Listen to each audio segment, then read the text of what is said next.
Hey, my friends, this is The Art of Prepping. I hope you guys are doing good today. If you follow the channel for any bit of time, you know that I'm into self-help philosophy, content that is about improving ourselves. Anytime that you can glean a little more knowledge about why we are like we are, and get to know ourselves better and understand the world a little more, understand each other even. It's very beneficial. There's one thing I want to just focus on in this video. It's a very, very important topic. Some people think it might be the ultimate in topics, at least for people who are trying to live a life that they want to live. And it's something that requires a bit of effort up front, but afterwards things get a lot easier. And that is to form the habits, the ideal habits that actually provide a life that you want to live. Now, it's easier said than done, but it is very doable, though. Sometimes when you look around, have you noticed how effortless some people do things? Well, it may be because it is a habit for them, and they don't even have to think about it consciously to a large degree. It's a habitual state. Now, there's a lot of bad habits that get people, in problems, constantly in problems. It's a consistent problem because it's a habit that they're into. But then there's other people who are just consistently successful. Now, we do know that success begets more success because it kind of builds on itself, right? But the same is true for having additional problems. If you're just known to be quote unquote unlucky, well, it may have a lot less to do with luck or not luck. It may have to do a lot more with what kind of habits that you have in your life. What do you embrace? What is normal? What is your default? Big questions for people in a society, though.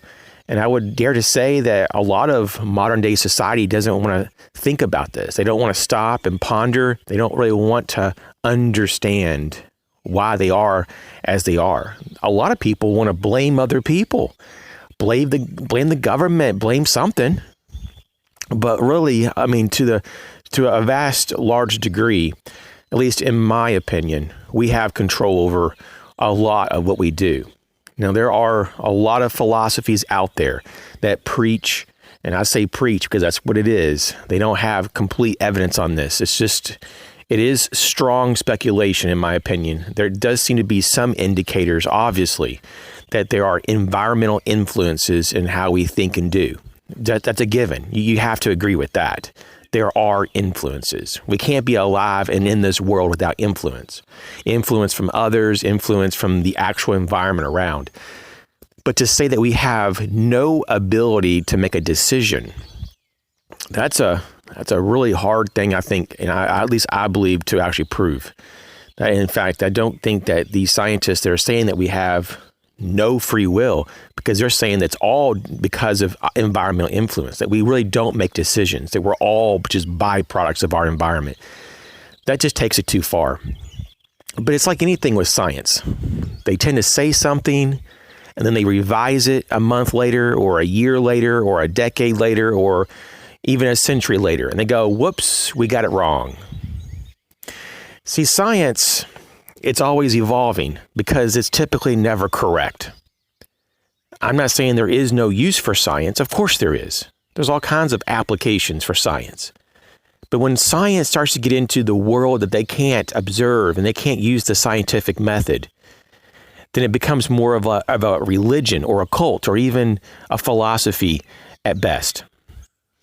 And it's really disturbing to see so many people that are in positions of authority and scientists that have so many followers, so many people that really watch their every move, and they make comments like, we have no free will. We can't really make decisions. We're not really someone that is responsible for our actions. I mean, really? It's just amazing. And what they are indicating, what they are trying to bring up is that society is geared and put together all completely wrong. that we shouldn't have prisons to put people away because they're really not responsible. Of course, some of them would argue, no, if they're dangerous for society, even though they really aren't responsible for their decisions, if they're still dangerous, we have to put them away. But see, a lot of this, though, to me, yields the direct correlation of making choices. It's amazing how scientists say we have really no ability to make choices, but they talk all the time about making choices.